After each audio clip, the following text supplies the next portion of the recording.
Why do bad things happen to good people? If God is loving and all-powerful, why doesn't He stop the pain? These aren't just abstract questions. They become heartbreakingly personal when tragedy strikes, when prayers seem unanswered, or when silence is the only reply from heaven. Maybe right now you're in a season where the weight of suffering feels almost too much to bear. You look around at a world filled with sickness, heartbreak, injustice, and loss, and you can't help but wonder, where is God in all of this? Let's be honest, suffering doesn't make sense on the surface.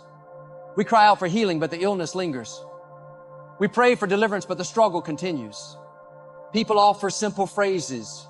Everything happens for a reason, but those words ring hollow in the darkness of a sleepless night. If you've ever felt abandoned in your pain or doubted whether God even notices what you're going through, you're not alone. Some of the greatest heroes of faith wrestled with the same questions. David, the man after God's own heart, cried out, "How long, Lord? Will you forget me forever?" Even Jesus, standing at the tomb of his friend Lazarus, wept. In the Garden of Gethsemane, on the eve of his crucifixion, he pleaded, "Father, if it's possible, let this cup pass from me." These moments tell us that suffering is not a sign of God's absence. In fact, it's part of the story of every single person God has ever used in a powerful way. But here's what most people miss. The Bible never promises a life without pain. Instead, it promises that pain will never be wasted. Romans chapter 5 tells us that suffering produces perseverance. Perseverance produces character, and character, hope. There is a divine progression known you can't shortcut or buy your way around. God allows pain not to punish us, but to refine us. Sometimes the fire is the only thing strong enough to melt away the things that hold us back. Pride, self-sufficiency, shallow faith. In ways we can't always see, pain becomes the chisel that shapes our hearts for something greater. But what about the pain that doesn't make sense?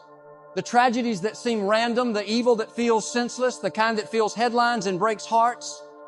God didn't create evil, but in creating us with the capacity to love, He also gave us the capacity to choose, and the ripple effect of human choices can cause real suffering. And even here, God does not stand back and shrug. He steps into our brokenness. He specializes in bringing beauty out of ashes and hope out of what looks hopeless. There's nothing so shattered that He can't redeem it. The greatest proof is the cross itself. God is not a distant observer to human pain. He entered it. Jesus suffered betrayal, injustice, torture, and death.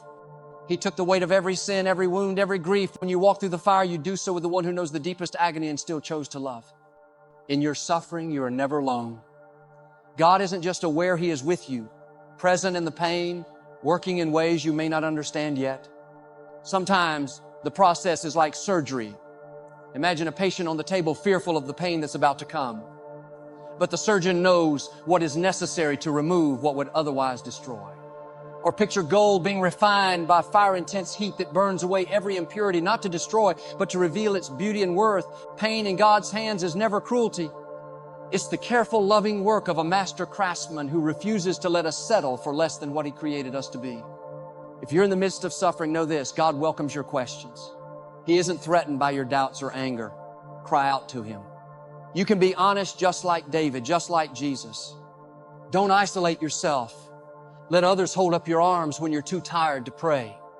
And in the quiet moments, look for the ways God has still presented a friend's encouragement, a moment of unexpected peace, a truth that lands deep in your soul. Your pain is not the end of your story. God is still writing, still redeeming, still moving behind the scenes. He may not always give explanations, but He always offers His presence. The day will come when every tear is wiped away and every unanswered question is silenced by the reality of His love, and trust that your suffering is not wasted. In the hands of God, pain becomes purpose, and the valley you walk through may be the very place where you encounter Him most deeply. So hold on. There is purpose in your pain even if you can't see it yet. One day you'll look back and realize that even in your darkest moments, you were never abandoned. God was there working, loving, redeeming, and bringing you closer to the hope He promised all along.